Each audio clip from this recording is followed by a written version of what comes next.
तुकाराम खोसे. माझा दिनांक 1 तारखेला बायपास रोडवर अहमदनगर येथे ऍक्सिडेंट झाला होता. त्या ऍक्सिडेंट मध्ये दोन्ही हात फ्रॅक्चर झाले होते. उजव्या हाताला जवळजवळ 5 ते 6 फ्रॅक्चर होते. डाव्या हाताला 3 ते 4 फ्रॅक्चर होते.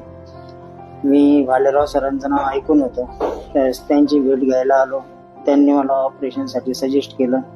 2 दिवसात त्यांनी लगेच माझं ऑपरेशन करून दिलं. ऑपरेशन नंतर जोपर्यंत मी वॉर्डमध्ये ऍडमिट होतो तोपर्यंत हॉस्पिटलची हॉस्पिटॅलिटी तसेच डॉक्टरांची वागणूक वगैरे खूप चांगली होती. ऑपरेशन नंतर आता 15 दिवसानंतर आलेलो आहे. हात पूर्वी माझे ऑपरेट होत नव्हते. बोट हलवायला त्याला त्रास होत होता, पण आता हाताची हालचाल वगैरे एकदम व्यवस्थित आहे आणि हातालाही अजिबात त्रास होत नाही. माझं ऑपरेशन अतिशय चांगल्या प्रकारे केल्याबद्दल मी भालेराव सरांचा आभारी आहे.